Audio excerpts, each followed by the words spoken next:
I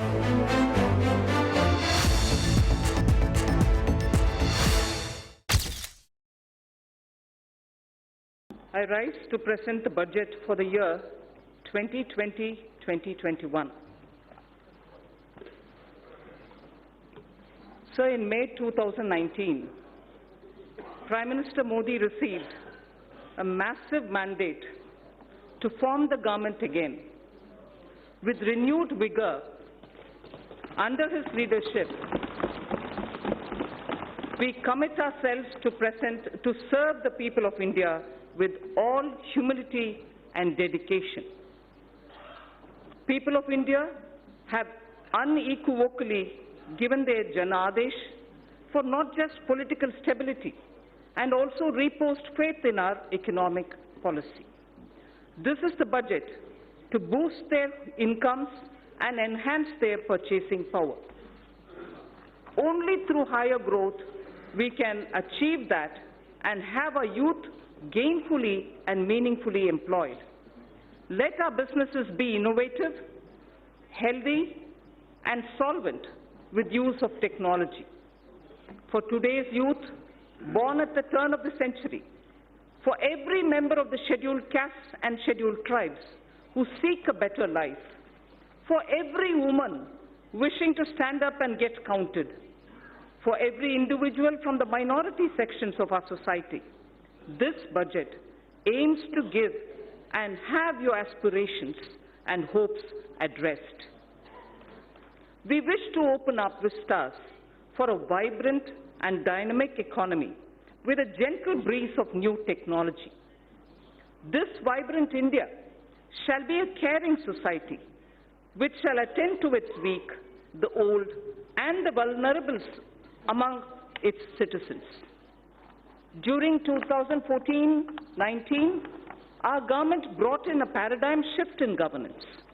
This shift was characterized by a twin focus: fundamental structural reform and inclusive growth. Fundamentals of the economy are strong, and that has ensured macroeconomic stability. Inflation has been well contained. Banks saw a thorough cleaning up of accumulated loans of the past decade, and then they were recapitalized. Companies were provided an exit through the IBC. Several steps on the formalization of the economy were taken up. Of the structural reforms, the Goods and Services Tax, the GST, has been the most historic in our country.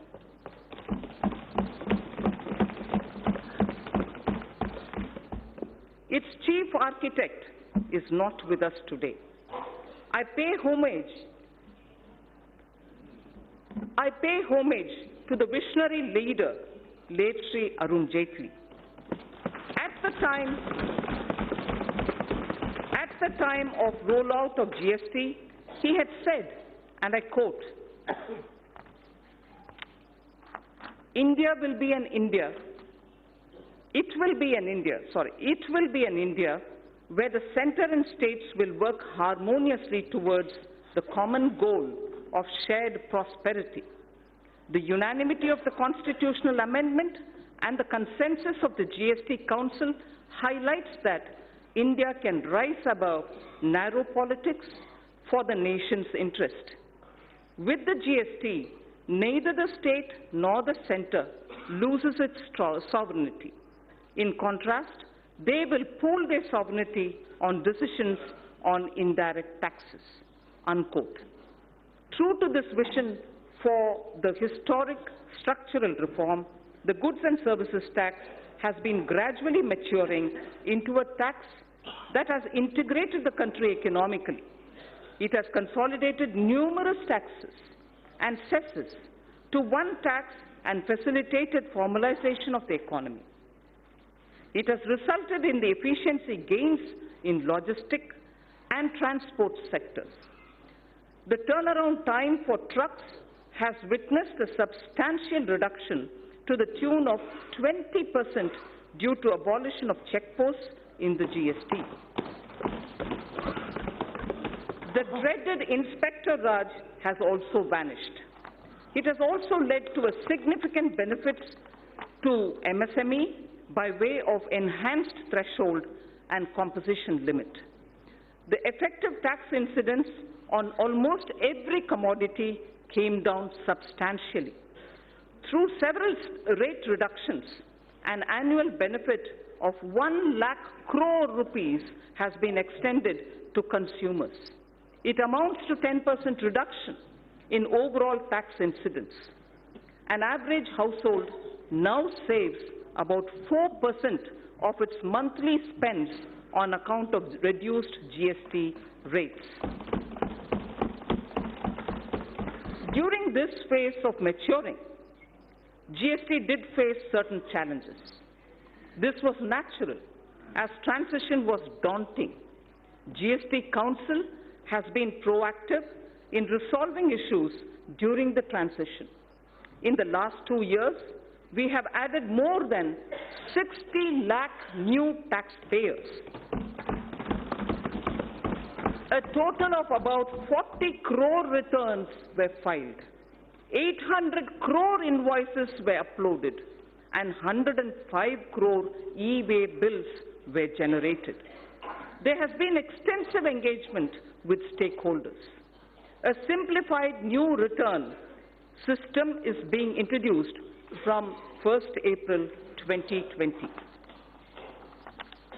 A former Prime Minister had once voiced a concern that the fruits of the welfare schemes were not reaching the intended citizens.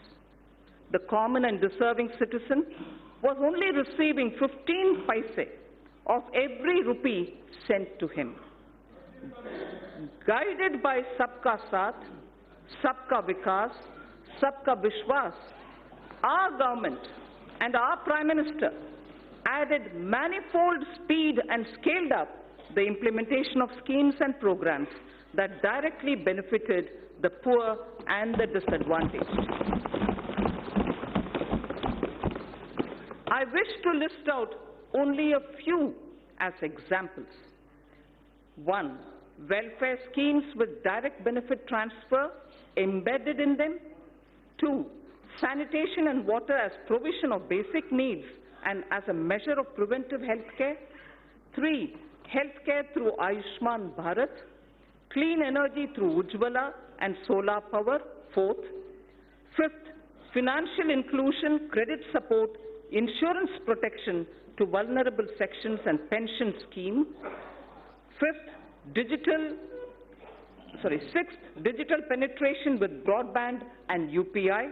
And finally, affordable housing for all through PMAY, the Prime Minister Awas Yojana. The milestones achieved are unprecedented, globally recognized and benchmarked against international indices. This strategy changed the established order of a few individuals, cornering most of the benefits, and was appreciated by the people. This had immensely positive outcomes.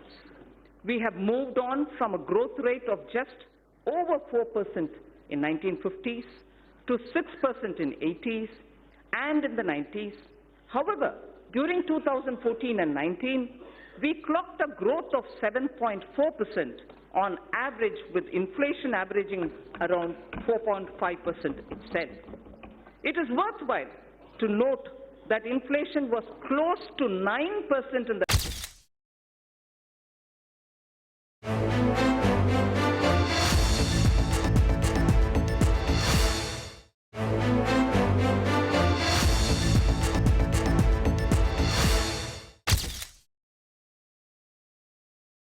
We are now the 5th largest economy of the world.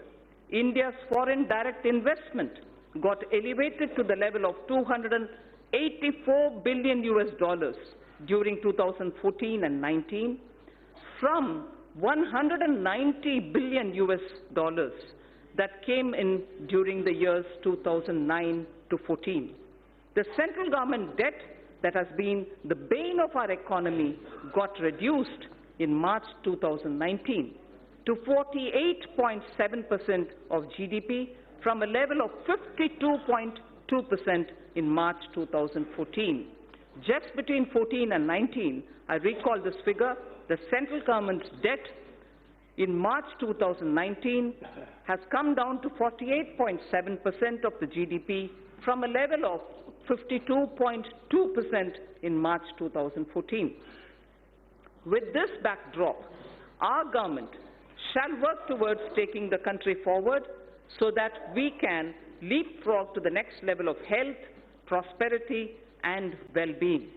We shall strive to bring ease of living to every citizen. I am mindful of presenting this budget in the backdrop of two cross-cutting developments. One, proliferation of technologies, especially analytics, machine learning, robotics, bioinformatics, and artificial intelligence. And also, number two, the number of people in the productive age group, that is 15 to 65 years of age in India, being at its highest. So these are the two cross-cutting streams, keeping in the backdrop while we are talking about the budget today. This combination is special to contemporary India. Across the world, if there is a shrinking of globalization, equally, there is a debate on the efficacy of monetary policy too. The efforts we have made in the last 5 years and the energy, the enthusiasm, and the innovation of our youth are the ignition required to push forward. This Indian spirit of entrepreneurship, which weathered several storms over the centuries, inspire and motivate us. We recognize the need to support and further energize this spirit. This budget is woven around three prominent themes.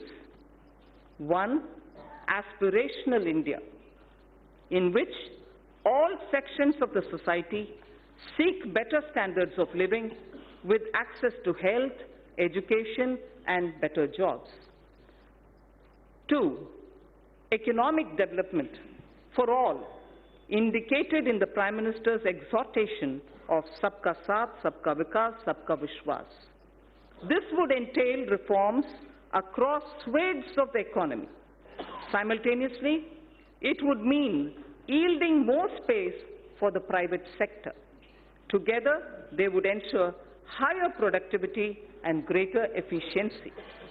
And three, ours shall be a caring society that is both humane and compassionate.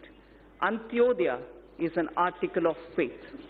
So, I repeat, this budget is woven around three prominent themes: aspirational India, economic development, and a caring society. The digital revolution, which has placed India in a unique leadership position globally, will see the next wave.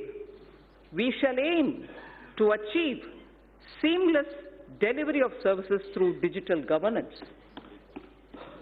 to improve physical quality of life through national infrastructure pipeline, risk mitigation through disaster resilience, social security through pension and insurance penetration. Each one of these initiatives and their components would be benchmarked to international standards, and the indices would be announced soon. Before I move to elaborate on each of these three themes, I wish to recite a small verse in Kashmiri.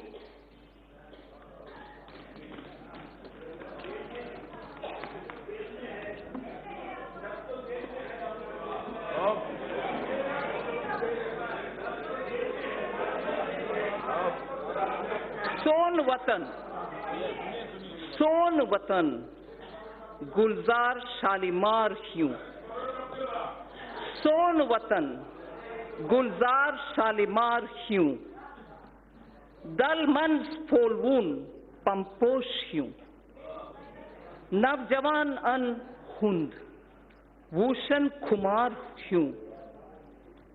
Myon Watan, Chyon Watan, Son Watan, Nundboni Watan.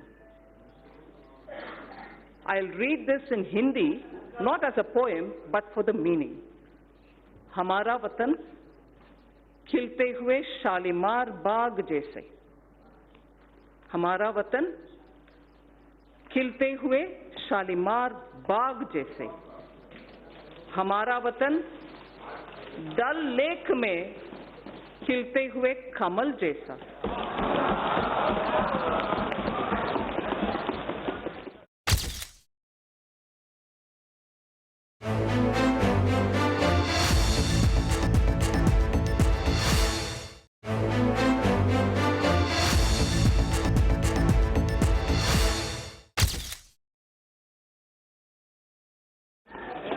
नौजवानों के गरम खून जैसा. नौजवानों के गरम खून जैसा. मेरा वतन, तेरा वतन, हमारा वतन, दुनिया का सबसे प्यारा वतन.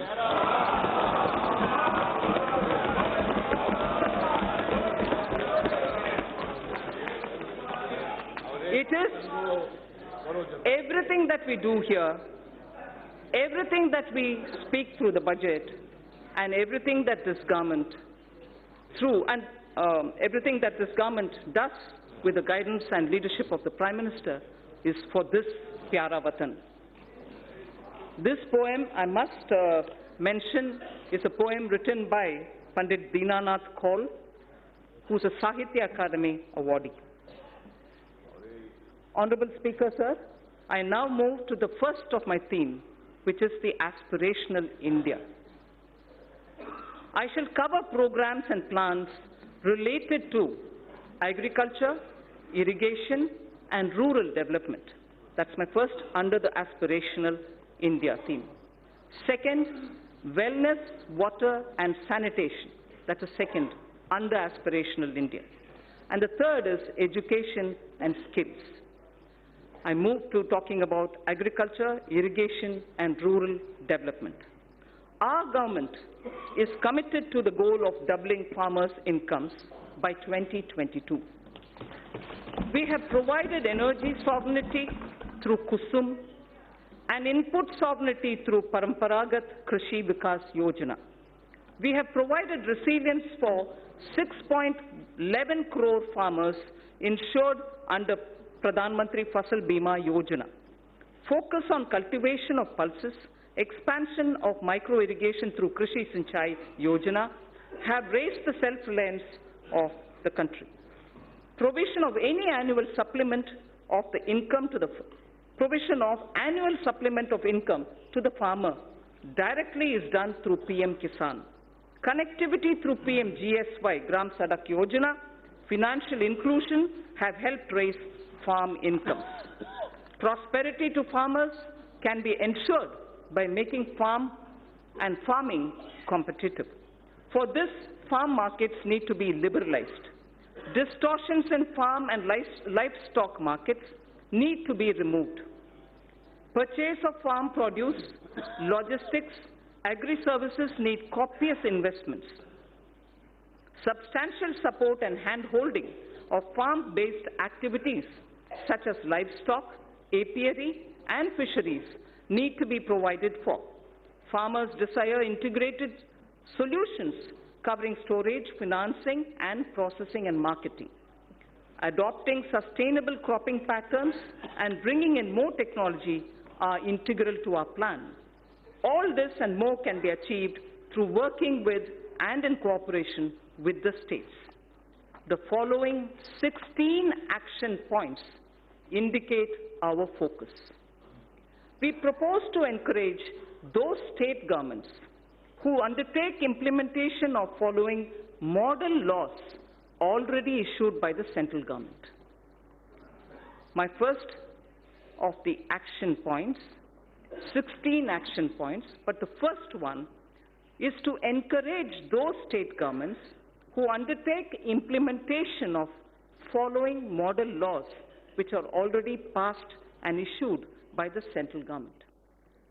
First, Model Agricultural Land Leasing Act of 2016, Model Agricultural Produce and Livestock Marketing Act of 2017, Model Agricultural Produce and Livestock Contract Farming and Services Promotion and Facilitation Act of 2018.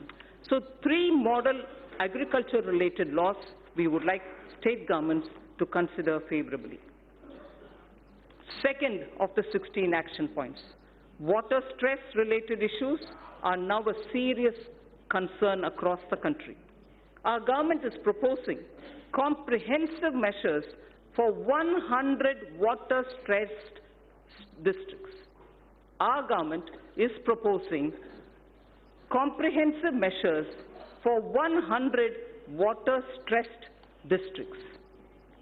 Third of the 16, in the budget speech of July 2019, I had stated that Annadata can be Urja Data also. The PM Kusum scheme removed farmers' dependence on diesel and kerosene and linked pump sets to solar energy. Now I propose to expand the scheme to provide 20 lakh farmers for setting up standalone solar pumps.